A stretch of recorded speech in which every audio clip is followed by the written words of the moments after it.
when we're talking about foods, I think we need to get clear on terminology for people who are listening and they think, okay, look, I get this. Highly processed food is at the root cause of many of these chronic diseases. Over half of what we're consuming as a country, as a Western society, are these foods. So I guess we need to really help people understand, what are these foods? There's this part in the introduction where you actually, I've underlined it. You said, what if this slow consumable poison looks like everything else in the store? How do you protect yourself? And that's kind of part of the problem, isn't it? It's so normalized that I think many people don't really understand anymore. Well, what is a processed food? What is real food? So can you help us try and understand that? Right. Yeah. One of the first questions we ask in clinic, we used to ask is, mom, the mom and the kid come in, for obesity clinic, and we ask mom, what do you consider food? Do you think Cheetos is food? If you think Cheetos is food, then basically nothing's going to help you. So that's the first thing we do, is we disavow them of this concept, of this knowledge. So what we did in our clinic to be effective, and we actually studied this, we published on it, we validated it as an instrument. What we did was we took all newcomers, all new referrals to our clinic, and we did a teaching breakfast. So these kids came in fasting, so we could get comorbidity and safety labs. And they saw the doctor, they got their blood drawn, they got their physical exam, and then they went to the teaching breakfast. 6 kids, 6 parents around the table, 1 dietitian, English and Spanish, different times. All right, so that everybody, got a teaching breakfast. And we got a $100 gift certificate from Trader Joe's every month to basically buy the food for the teaching breakfast. And of course, our dietitian went out and bought the right stuff, not the wrong stuff. And she would then narrate he would narrate for an hour why these foods were on the table for breakfast and why the stuff they were buying at home was the wrong stuff. Okay, and we would explain insulin, and we would show them how much sugar was in each of the things that they were getting at home and versus, what was on the table. And 4 things had to come out of that, and we actually validated this. 4 points, 4 different points that conferred success. Number 1, the parent had to see the kid would eat the food. Number 2, the parent had to see the parent would eat the food. Number 3, the parent had to see other kids would eat the food because they got other kids at home. Number 4, we showed them the bill. They had to see they could afford the food. All 4. If we got all 4 boxes ticked, those patients did well. And then there was no going back. So this was a training moment. This was a teaching moment. This was a way we could explain to parents and to kids what was going on and model for them so they can see one, do one, teach one, way like we always do in medical school. If you tell people what to do, they will not do it. If you show people what to do and they do it, then they'll do it again. Yeah. And not until. The term real foods, I like it, you use it, but it does get a bit of pushback from certain academics. And, I saw one, I think on Instagram just a couple of weeks ago, a very prominent researcher in obesity in the UK, denigrating the term, saying it smacks of privilege, it's, all kinds of things about it. And here's the thing, my view, Bob, is that I found it to be very useful with my patients. Of course, if my patients don't like it, I'd come up with something else that they understand. But generally speaking, I think the things like, would your grandparents recognize it as foods? I think people find it quite helpful. Or does the food packet have more than 5 ingredients on it or not? As a kind of general rough rule, they're not perfect, but they're all kind of guidelines to try and help people make sense of this ultra processed food environment in which they're living.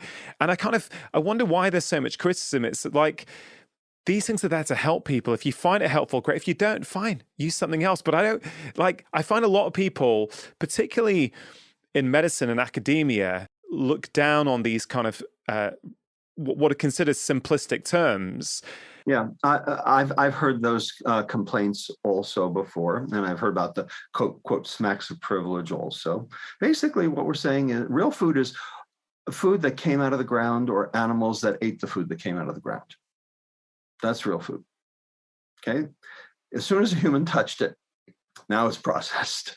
Just a question of the degree of processing also. And, I'm sure you're familiar with Carlos Monteiro at the University of Sao Paulo, developed this system called the NOVA system for the degree of processing, which I actually think is, the right way to go. It's not because it's not what's in the food, it's what's been done to the food that matters. All food is inherently good.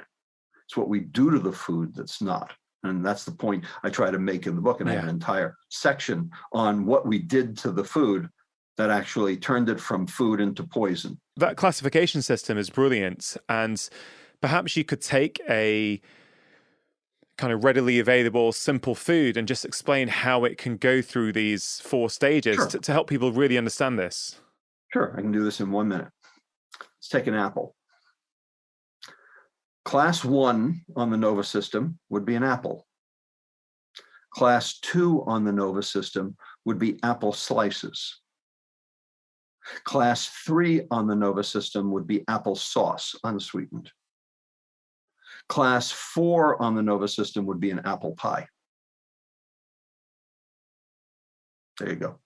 Turns out that only the class 4 foods are associated with chronic disease. So we can have minimally, that's really encouraging. So we can have, minimally processed foods that are done to make our life easier a little bit, or, but it's when it goes to that extreme where it's actually bears no resemblance to actually what actually came out of the ground in the first place. That's right. And so what is different about that apple pie versus the apple? And the answer is the addition of sugar and the removal of fiber. So this now brings us to the question you asked me earlier about the protect the liver, feed the gut. So the addition of sugar is what basically floods the liver, because the liver, only like alcohol, only has an innate capacity to metabolize a small amount. We know how much sugar we can metabolize. And it's not that different from the amount of alcohol that we can metabolize, because the metabolism is virtually the same. Point is, you can overwhelm your liver's capacity to metabolize sugar. And when that happens, just like what happens when you over-metabolize alcohol, is your liver can't handle the onslaught. And so it has to take the extra and turn it into fat. And there are enzymes in your liver that turn sugar into fat. It's called de novo lipogenesis, new fat making. And there are 3 enzymes that in concert that do this. One's called ATP citrate lyase, the other one's called acetyl-CoA carboxylase, and the last one's called fatty acid synthase. These 3 enzymes are being driven by excess substrate, and that substrate is fructose, then turned into acetyl-CoA by glycolysis. So bottom line, you're flooding your liver, and the goal is protect the liver. And when you flood your liver, now your liver makes fat, and that fat precipitates. Now you got fatty liver, and now you got insulin resistance. Yeah. And now you got chronic metabolic disease. So protect the liver. Second part, feed the gut. Now, lots been written about the microbiome. Okay. And there are a lot of probiotics that are now, in health food stores to try to restore the microbiome. And everyone now knows that the microbiome talks to your brain, which is true. It does. The question is, would taking a probiotic, a bacteria, work? Would that fix the problem?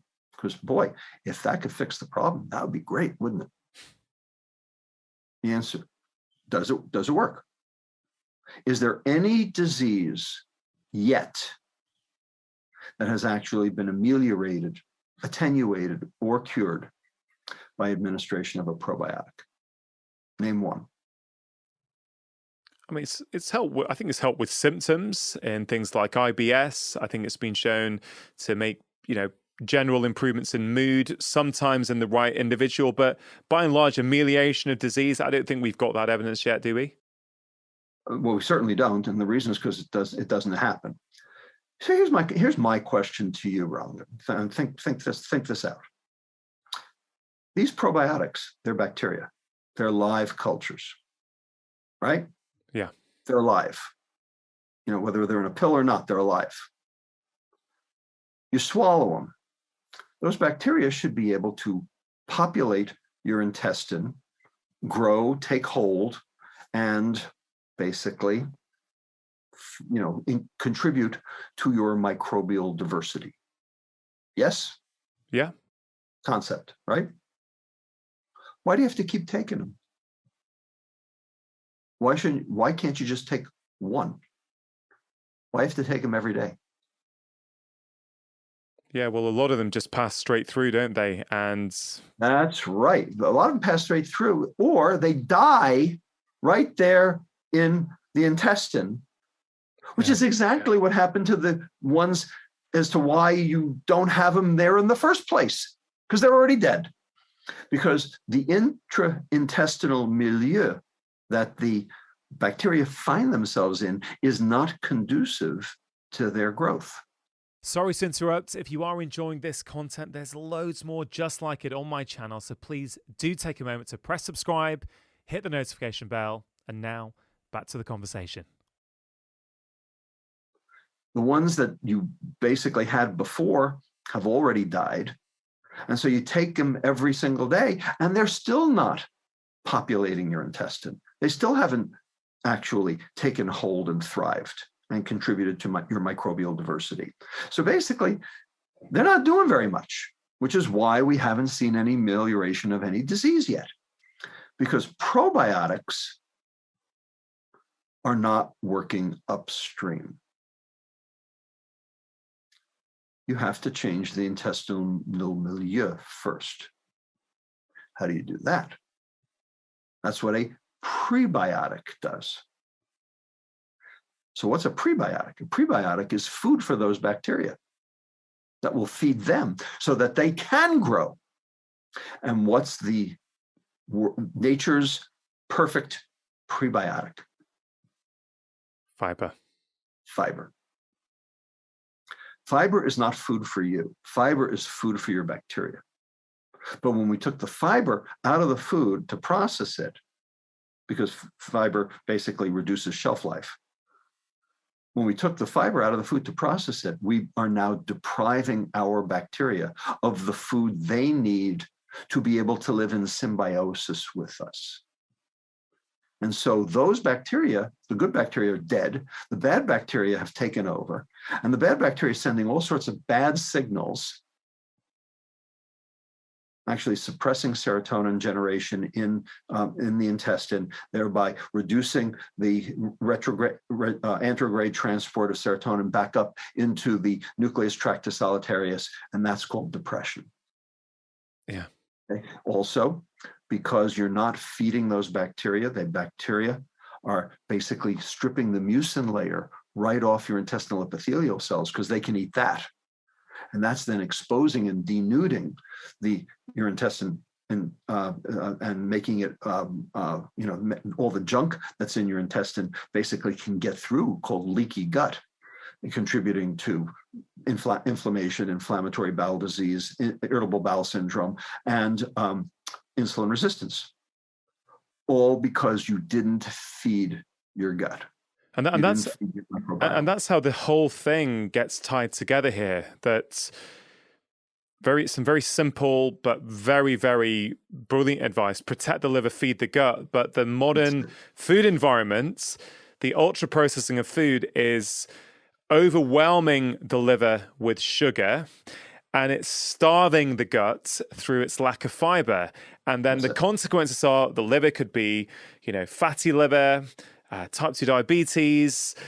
But the problem when the gut gets starved and, as you say, leaky gut or increased intestinal permeability sets in, then you're opening up for everything: autoimmune disease, food allergies, Alzheimer's, depression. All these things have been associated with increased permeability in the gut. So it's a very simple maxim, but one that actually, again, going to that nexus of the root cause, it's kind of right there, isn't it? And that's, this is the other thing I really liked, Rob, is that you don't seem to have a preferred diet. Very much like me. I'm always like you. It's unprocess the diet first. Let's just get out the junk. Let's get the real food in, and then let's see where we are. So how does you feel that like a vegan diet or a low carb diet or a whole manner of diets can fit this maxim of protecting the liver and feeding the guts?